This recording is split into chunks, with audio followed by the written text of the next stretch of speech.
Hello students, आज हम पढ़ेंगे क्लास 8 की इंग्लिश बुक गोल्डन लीव्स का chapter number 9 Macavity the mystery cat. Macavity एक कैट का नाम है, ठीक है, जो कि एक मिस्ट्री कैट है यानी रहस्यमय कैट है जिसके चर्चे पूरे दुनिया में फेमस हैं। तो आइए इस चैप्टर को स्टार्ट करते हैं। Let's read this poem about a criminal cat. तो ये पोएम है एक कैट के बारे में जो कि एक क्रिमिनल कैट है यानी क्राइम करके भागी हुई कैट है ये, ठीक है। Macavity is a mystery cat, he is called the hidden paw. Macavity जो है एक मिस्ट्री कैट है और इसका नाम हिडन पॉ भी है। तो मैकेविटी एक बिल्ले का नाम है जो कि एक मिस्ट्री कैट है और इसका दूसरा नाम भी है जिसको हम हिडन पॉ के नाम से जानते हैं। हिडन क्यों है? हिडन वर्ड का ही मतलब हो गया छुपा हुआ और पॉ का मतलब हो गया पंजा। तो हिडन पॉ यानी कि वो अपने निशान भी नहीं छोड़ती है क्राइम करने के बाद, इसीलिए इस बिल्ले का नाम हिडन पॉ है। For he is the master criminal who can defy the law, क्योंकि ये एक मास्टर क्रिमिनल है यानी कि बहुत मझा हुआ क्रिमिनल है जो कि लॉ को भी बेवकूफ़ बना के भाग जाता है। He is bafflement of Scotland Yard, the flying squad's despair, for when they reach the scene of the crime Macavity is not there. हम ये बताते हैं कि ये जो स्कॉटलैंड यार्ड की जो पुलिस है, जो हेडक्वार्टर्स हैं, ठीक है, इसके अलावा जो फ्लाइंग स्क्वाड है, फ्लाइंग स्क्वाड क्या होते हैं? जो पुलिस होती है जो इंस्टेंटली किसी भी जगह पर तुरंत पहुंचती है, उसको फ्लाइंग स्क्वाड कहते हैं। तो ये जो दोनों ही तरह की जो पुलिस हैं ये अपने एरिया में बहुत ज़्यादा रेनाउंड पुलिस फोर्सेस हैं और फिर भी ये लोग बिल्कुल फ्रस्ट्रेट हो चुके हैं मैकेविटी की एबिलिटी को देख करके कि वो हमेशा इनके हाथ से भाग जाती है, मतलब ये कभी इनकी पकड़ में ही नहीं आती है। तो ये हमेशा फ्रस्ट्रेटेड रहते हैं इस कैट मैकेविटी से। Macavity there is no one like Macavity. अब यहाँ पर भी पोएट जो हैं दोबारा से रीएम्फसाइज करते हुए कह रहे हैं कि मैकेविटी जो है वो बहुत ज़्यादा यूनिक कैट है, ठीक है। मैकेविटी बहुत यूनिक बिल्ला है और ये बहुत ज़्यादा शातिर बिल्ला है मेनली, ठीक है, और कोई भी इसके जैसा नहीं है, मतलब इसके जैसे इसके पास तक भी पहुँचना बहुत ज़्यादा मुश्किल है, ठीक है। मतलब इसके जैसे जो फीचर्स हैं, जो इसकी हरकतें हैं, ऐसा कोई भी क्रिमिनल जो है इतना शातिर नहीं है जितना मैकेविटी शातिर है। He is broken every human law, he breaks the law of gravity. इस बिल्ले ने जो है ये इंसानी जो लॉज हैं, जो इंसानों के लिए नियम कायदे कानून बनाए गए हैं, उनको तो तोड़ ही चुका है। इसके अलावा ये लॉ ऑफ ग्रेविटी को भी तोड़ चुका है। लॉ ऑफ ग्रेविटी क्या है? जो हम साइंस में पढ़ते हैं, ग्रेविटेशनल फोर्स, ग्रेविटी, कोई भी चीज़ अर्थ की तरफ अट्रैक्ट होती है, तो इसने तो लॉ ऑफ ग्रेविटी को भी ब्रेक कर रखा है। कैसे? His powers of levitation would make a fakir stare and when you reach the scene of crime Macavity is not there. तो ये बताते हैं कि कैसे इसने लॉ ऑफ ग्रेविटी को ब्रेक कर रखा है कि ये जो है हवा में तैर सकता है। इसकी एबिलिटी है कि हवा में आसानी से तैर सकता है और इसी वजह से जो फ़कीर हैं, फ़कीर जो बाबा लोग होते हैं ना, जो जादू वाली चीज़ें दिखाते हैं, सुपर नेचुरल चीज़ें परफॉर्म करते हैं, उनको फ़कीर बोलते हैं, ठीक है। तो ये उसको भी क्या कहते हैं, एस्टॉनिश कर दे रहा है कि फ़कीर भी इसको देख कर के हैरान है कि ये कैसे हवा में लेविटेट कर रहा है यानी उड़ रहा है। And when you reach the scene of crime Macavity is not there. और जब भी क्राइम होगा तो मैकेविटी वहाँ से भाग चुका होगा। यानी ये बार बार लाइन बताई जा रही है मैकेविटी इज़ नॉट देयर। तो यानी जहाँ पर भी क्राइम हो रहा है, कहीं पर भी आप क्राइम सुन रहे हो, तो ये जो मैकेविटी है, क्राइम सबको पता है मैकेविटी ने किया है, पर ये जो है क्राइम करके भाग जा रहा है हर जगह से। You may seek him in the basement, you may keep up in the air, but I tell you once and once again Macavity is not there. तो यहाँ पर जो पोएट हैं वो बताते हैं चाहे तुम मैकेविटी को कहीं पर भी ढूंढ लो, चाहे बेसमेंट में ढूंढ लो, चाहे आसमान में ढूंढ लो, हवा में ढूंढ लो, मैकेविटी जो है बहुत ज़्यादा ढूंढ पाना इसको बहुत ही मुश्किल है, ठीक है। Macavity is hard to find, it is no matter where you search, Macavity is hard to find. But I will tell you once again, हाँ ये वाली लाइन तो हो गई है। Macavity is a ginger cat, he is very tall and thin. अब Macavity का features के बारे में बात करिए। मैकेविटी को बताया है कि वो एक जिंजर कैट है। जिंजर कैट का मतलब हो गया एक ऑरेंज कलर की, जिंजर जैसी कलर की कैट है, ठीक है, और वो बहुत ज़्यादा टॉल और थिन कैट है, लंबी है और पतली कैट है। You should know how if you saw him, for his eyes are sunken in. तो आपको पता होना चाहिए कि अगर आपने किसी संकिन आई वाले बिल्ले को देखा है, संकिन का मतलब होता है अंदर को धसी हुई आँखें, ठीक है, जिसकी आँखें अंदर को धसी हुई होती हैं, तो अगर कोई ऐसा बिल्ला जिसकी आँखें अंदर को धसी हुई हैं तो उसको आसानी से पहचाना जा सकता है कि वही बिल्ला जो है वो मैकेविटी है। His bro is deeply lined with thought, his head is highly doomed. अब इसकी जो ब्राउज़ हैं, आईब्रोज जो हैं वो बहुत ज़्यादा थिनली लाइंड हैं, ठीक है, डीपली लाइंड है, सॉरी।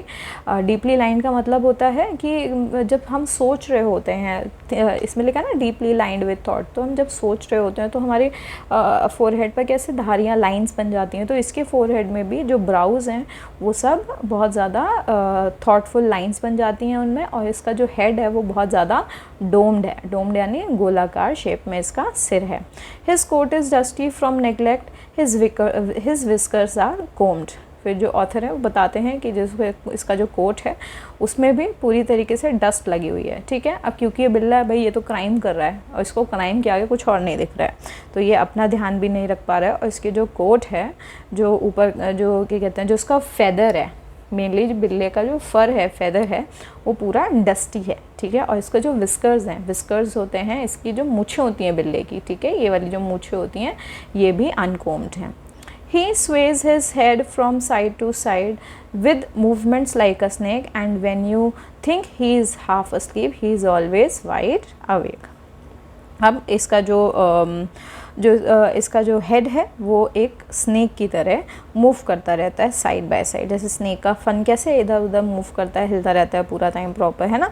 तो वैसे ही सेम इस बिल्ले का जो सिर है वो भी स्नेक के मोशन की तरह बिल्कुल घूमता रहता है। और अगर आप इसको देखो कि ये कभी क्या कहता है डोज कर रहा है, यानी कि कभी ये बहका हुआ सा दिख रहा है या फिर नींद में है, तो भी आप ये समझो कि ये नींद में नहीं है, ये हमेशा जगा हुआ है और अलर्ट है, ठीक है। Macavity, there is no one like Macavity, for he is fiend in felon shape, a monster of depravity. अब यहाँ पे फिर से यही बात आ गई कि Macavity, there is no one like Macavity। फिर से यानी कि Macavity जो है वो Macavity है, और Macavity जैसा दूसरा और कोई नहीं है। क्यों? क्योंकि ये जो बिल्ला है ये इसको पोर्ट्रे किया गया है एक तरीके से विकेड और मेलिशियस क्रिएचर की तरह, ठीक है। और इसकी जो हरकतें हैं वो एकदम क्या कहते हैं, जो दुष्ट कैट्स होती हैं, ये एक कैट की फैमिली से बिलोंग करता है, ये दुष्ट कैट की फैमिली से बिलोंग करता है, और इसके जैसा कोई दूसरा क्रीचर नहीं है, ठीक है। और ये बहुत ज़्यादा मॉरली ख़राब इंसान है, डेप्राइव है, डेप्राविटी का मतलब होता है ख़राब होना, तो ये हमेशा हर तरह की इमोरल एक्शंस में इन्वॉल्व रहता है। You may meet him in a by street, you may see him in the square। यहाँ पर जो पोएट हैं वो बताते हैं कि आप इस बिल्ले को देख सकते हो, आप इसको इनकाउंटर कर सकते हो अलग अलग लोकेशंस पर, जैसे कि आप इसको बाय स्ट्रीट्स यानी क्वाइट स्ट्रीट्स पर भी देख सकते हो। इसके अलावा बिजी स्क्वायर्स में भी इसको देखा जा सकता है, जो चौराहे होते हैं वहाँ पर भी इसको देखा जा सकता है। But when a crime's discovered then Macavity is not there. पर अगर कहीं पर क्राइम हो गया है तो भी मैकेविटी वहाँ पर नहीं पाया जाएगा। यानी मेनली मैकेविटी के बारे में यही कहा जा रहा है कि ये बहुत ज़्यादा शातिर बिल्ला है, ये क्राइम करता है और वहाँ से भाग जाता है, और इतना ज़्यादा शातिर क्रिमिनल है ये कि पीछे से अपना नामो निशान मिटा देता है कि क्राइम इसने किया भी है, ठीक है। ही इज़ आउटवर्डली रेस्पेक्टेबल, दे से ही चीट्स एट कार्ड्स। अब यहाँ पर ये बताते हैं कि मैकेविटी जो है ऐसे ऊपर से देखने में तो बहुत ज़्यादा रेस्पेक्टेबल सा लगता है, पर ऐसे र्यूमर्स हैं कि ये ना जब ताश वाश खेलता है तो ये उसमें भी चीटिंग करता है। यहाँ पे कार्ड्स का मतलब हो गया ताश, ठीक है। ही चीट्स एट कार्ड्स, यानी कि ये मेनली कार्ड्स खेलते वक्त ये चीटिंग भी कर देता है। And his footprints are not found in any files of Scotland Yard. और इसके जो फुटप्रिंट्स हैं, जो इसके पंजों के निशान हैं, वो आज तक जो स्कॉटलैंड यार्ड की जो फाइल्स हैं, जो क्रिमिनल फाइल्स होती हैं, उसमें आज तक भी इसके जो पंजों के निशान हैं वो इनके पास नहीं रजिस्टर्ड हैं। यानी कि इतना ज़्यादा शातिर है कि आज तक कभी पकड़ा नहीं गया, और इसी वजह से इसके फुटप्रिंट्स आज तक कोई कलेक्ट ही नहीं कर पाया, और इसी वजह से कभी इसको रिकॉग्नाइज भी नहीं कर पाती है, जो स्कॉटलैंड यार्ड की जो पुलिस है वो इसको नहीं पकड़ पाती है। And when the larders looted or the jewel case is rifled or when the milk is missing or another peak's been stifled or the greenhouse glass is broken and the trellis past repair, there's the wonder of the things McCavity is not there. अब यहाँ पर ये बताते हैं कि जब कोई भी लार्डर का मतलब होता है फूड स्टोरेज की जो जगह होती है, जब किसी फूड स्टोरेज की जगह में रेड पड़ जाए या फिर किसी ज्वेलरी केस में की लूट हो जाए, राइफल का मतलब वही लूट रॉबरी होना, ठीक है, रॉबरी हो जाए, इसके अलावा या फिर कहीं पर मिल्क गायब हो जाए या फिर कोई यहाँ पर पीक हैज़ बीन स्टिफल्ड लिखा है, ये पीक्स नहीं है, ये पीक हैज़ है, ये इस नहीं है, ये हैज़ है, ठीक है, पीक हैज़ बीन स्टिफल्ड। तो पीक यहाँ पर एक कुत्ते का नाम है, स्मॉल डॉग है, ठीक है, जिसका नाम पीक है, अगर वो भी शांत हो जाए, ठीक है। और इसके अलावा जो ग्रीन हाउस ग्लास है, ग्रीन हाउस ग्लास क्या होता है, ग्रीन हाउस वो होता है जहाँ पर प्लांट्स को रखा जाता है और उसके बाद प्लांट्स के अंदर प्लांट्स के ऊपर जो है ग्लास की शेड होती है, चारों तरफ से ग्लास से कवर्ड होता है, ठीक है। तो प्लांट्स ऐसे एनवायरनमेंट में जब रहते हैं तो इसको ग्रीन हाउस इफेक्ट कहते हैं। तो ग्रीन हाउस का जब ग्लास अगर टूटा हुआ मिले, ठीक है, शैटर्ड मिले या ब्रोकन मिले या फिर ऐसा हो कि जो पेड़ पौधों के जो ट्रेल्स हैं वो टूटे हुए मिले, तो ऐसा समझ लेना कि वहाँ पर मैकेविटी आया था, पर अगर आप वहाँ पर जाओगे तो मैकेविटी वहाँ पर नहीं मिलेगा, यानी कि ये सारे काम करके मैकेविटी वहाँ से भाग जाता है, यानी बहुत ज़्यादा शातिर बिल्ला है। And when the foreign office finds the treaties gone astray or the admiralty lose some plans and drawings by the way, there may be a scrap of paper in the hall or in the stair, but it's useless to investigate because McCavity is not there। अब यहाँ पर भी यही बात कही गई है कि जब क्या कहते हैं कोई भी फॉरेन ऑफिस यानी कोई ऑफिस के अंदर अगर कोई ट्रीटी के कागज़ जो हैं वो गायब हो जाएं या फिर कोई भी ड्राइंग मिसप्लेस हो जाए, कोई प्लान्स मिसप्लेस हो जाएं और उसके कुछ बहुत टुकड़े जो हैं, स्मॉल क्लूज़ जो हैं वो स्टेयरकेस पर कहीं पर भी हमें पड़े हुए मिल जाएं, स्टेप्स पर, हॉल के स्टेयर्स में मिल जाएं, हॉल पर मिल जाएं, तो ऐसा समझना कि हमें क्लू तो मिल गया है इन सारी चीज़ों को देख करके कि हाँ मैकेविटी ने चुराया है क्योंकि टुकड़े दिखे हैं, पर जब इन्वेस्टिगेट करने चलोगे तो ये बिल्कुल यूज़लेस इन्वेस्टिगेशन होगी। क्यों? क्योंकि मैकेविटी वहाँ से भी भाग चुका होगा, ठीक है। तो कोई भी इन्वेस्टिगेशन कर लो इसके खिलाफ, वो सारी ही इन्वेस्टिगेशन फ्यूटाइल हो जाती है, फेल हो जाती है, क्योंकि मैकेविटी वहाँ से भाग जाता है। And when the loss has been discovered, the secret service say it must have been McCavity but he is miles away। पर अगर ये पता चल जाए कि जो भी नुकसान है, सीक्रेट सर्विसेज ये बता दें कि ये जो नुकसान है ये मैकेविटी ने किया है, तो भी ये बड़ा ही मुश्किल हो जाता है मैकेविटी को पकड़ना, क्योंकि वो माइल्स अवे दूर भाग जाता है, ठीक है, क्योंकि वो सारे कारनामे करके वहाँ से दूर भाग चुका होता है। You will be sure to find him resting or licking off his thumb। अगर आप मैकेविटी को देखोगे तो आप उसको देखोगे तो कभी कभार ऐसा दिखेगा कि वो रेस्ट कर रहा है या फिर वो कैजुअली अपने जो थंब है या फिर जो क्या कहते हैं जो पॉज हैं उसके, ठीक है, उनको वो चाटने में लगा हुआ है।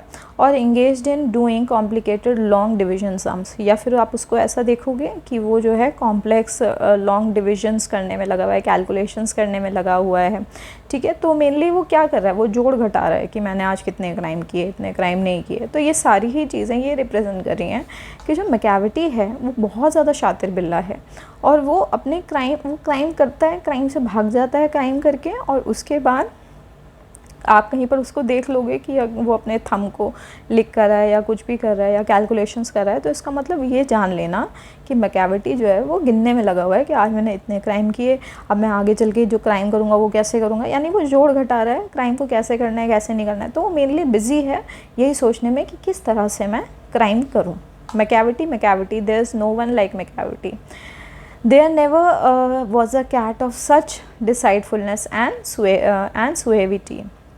तो मैकेविटी के जैसा कोई नहीं है, ठीक है, वो इतना ज़्यादा ख़राब दुष्ट बिल्ला है कि उसके जैसा कोई नहीं है, there never was a cat, और उसके जैसी कोई कैट था भी नहीं कभी भी, ठीक है। वो इतना ज़्यादा दुष्ट बिल्ला है, इतना ज़्यादा भ्रष्ट बिल्ला है कि उसके जैसा और कोई बिल्ला है ही नहीं। He always has a alibi and 1 or 2 to spare. उसके पास कोई ना कोई बहाना रहता ही है बच के निकल जाने से। 1 या 2 बहाने तो वो हमेशा स्पेयर में देख करके रखता है कि मैं क्या करके कैसे करके उस जगह से भाग जाऊँ। And whatever time the deed took place Macavity was not there. और जिस भी समय कोई भी डीड घटी हो, यानी कोई भी घटना घटी हो, तो भी वहाँ पर मैकेविटी नहीं मौजूद होता। मैकेविटी वहाँ से मिस्चीवियस हरकतें करके वहाँ से भाग चुका होता है।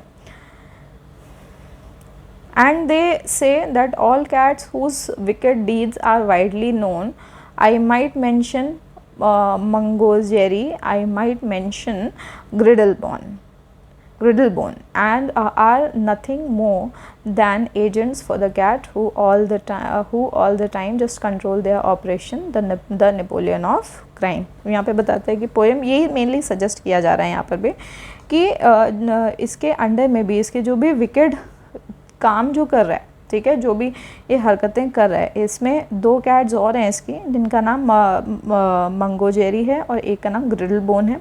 तो ये दोनों ही कैट्स जो हैं ये इसके लिए काम करती हैं, मैकेविटी के लिए काम करती हैं, इसके एजेंट्स की तरह इसके लिए काम करती हैं। और ये जो मैकेविटी है ये इनके एक्शंस को कंट्रोल करता है उनके क्राइम्स करने में, ठीक है।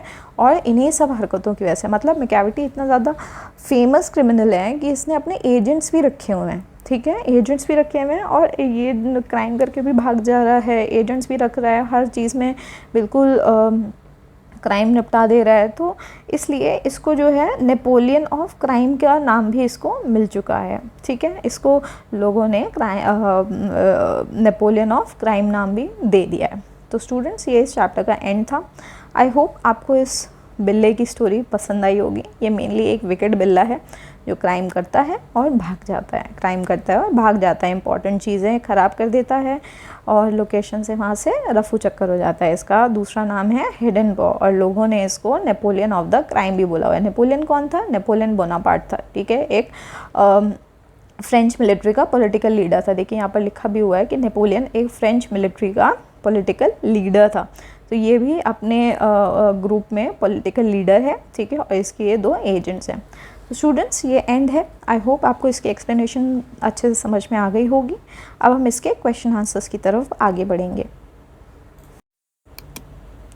Complete this sentences. Macavity is nicknamed dash. तो क्या निकनेम है इसका? द हिडन पॉ।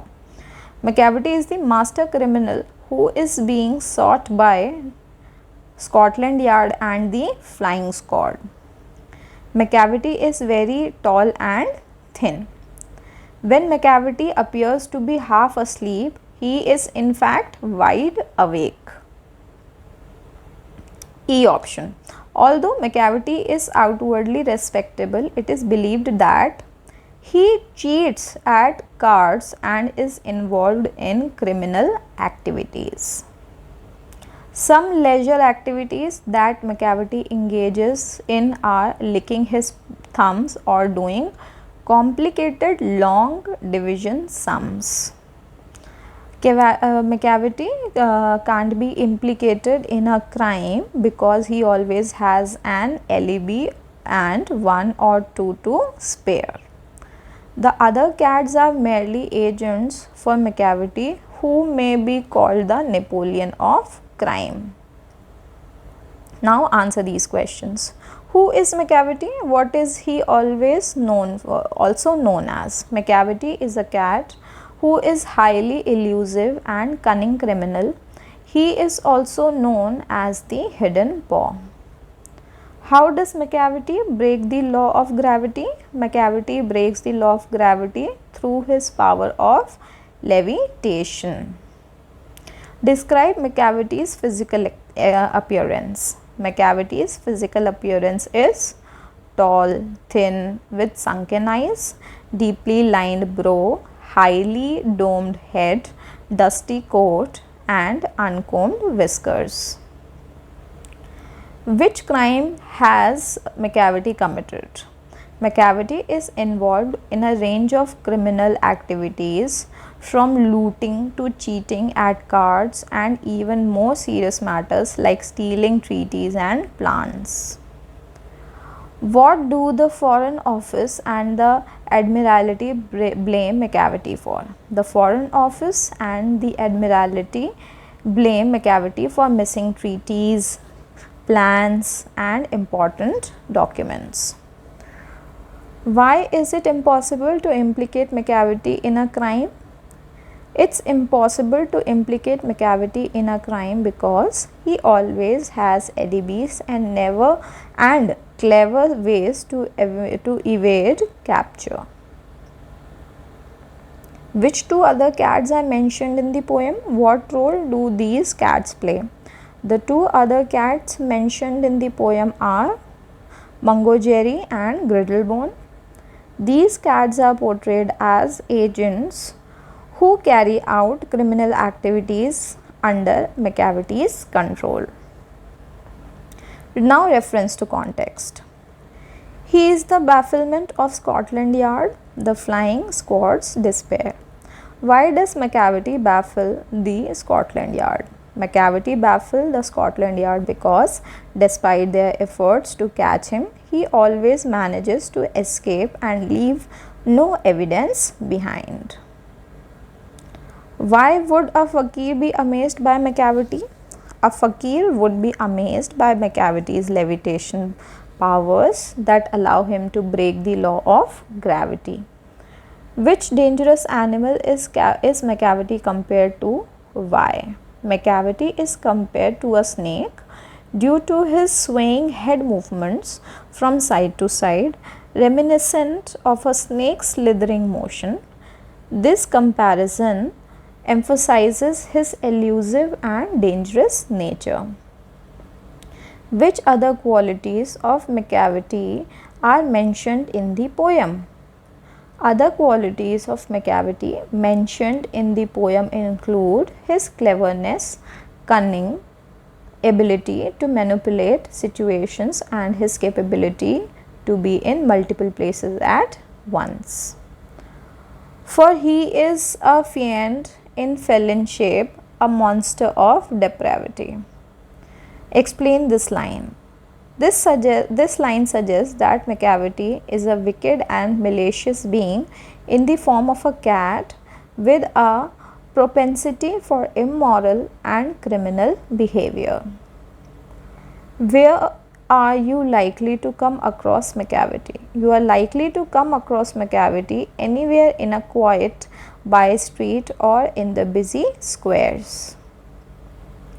How is his outward appearance in contrast with his real self? Macavity's outward appearance seems respectable, but his true nature is one of cunning and criminal intent. He cheats at cards, breaks into places, and engages in various nefarious activities. How is Macavity the Napoleon of crime? Macavity is the Napoleon of crime because, like Napoleon Bonaparte, he controls and orchestrates criminal operations of other cats or agents in his realm, maintaining control over them and using them to carry out his deeds. Now coming to think and answer. Describe Macavity's personality.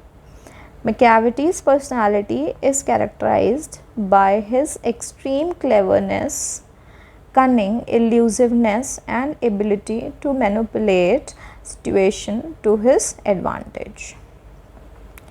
Macavity's criminal activities range from the mundane to those of international consequences.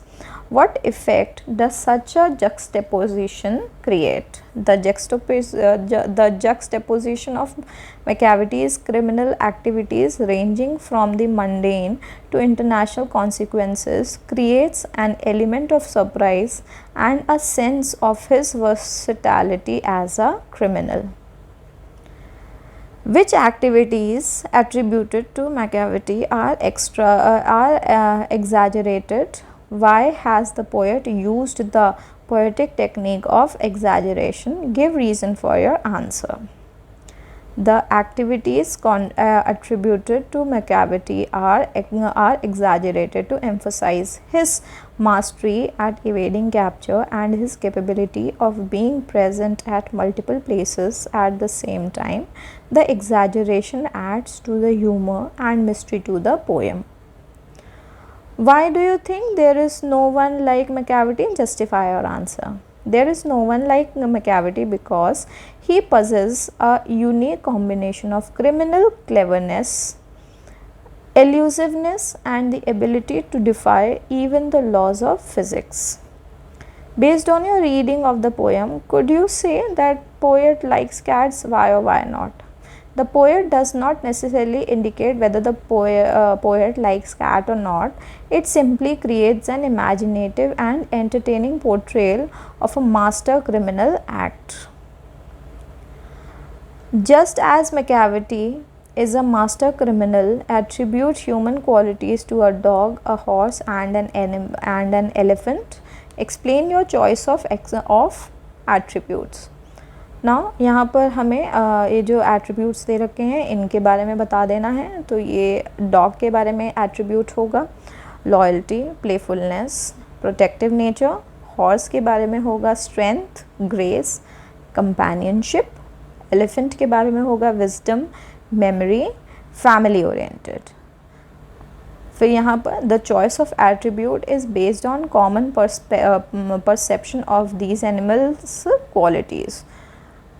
तो मैंने इन सभी animals के बारे में लिख दिया है. आपको जिसके बारे में भी लिखना है आप लिख सकते हैं. आप सभी के बारे में भी लिख सकते हैं. ये अपने आप में एक कंप्लीट आंसर है. तो स्टूडेंट्स, ये इस चैप्टर का एंड है. आई होप आपको चैप्टर की एक्सप्लेनेशन अच्छे से समझ में आ गई होगी और क्वेश्चन आंसर्स भी नोट डाउन कर लिए होंगे. कोई भी इशू है कमेंट सेक्शन में जा कर के ज़रूर लिखें. इसके अलावा वीडियो पसंद आई हो तो वीडियो को लाइक करें, चैनल को सब्सक्राइब करें, अपने सभी फ्रेंड्स तक इस वीडियो को ज़रूर शेयर करें. Thank you so much.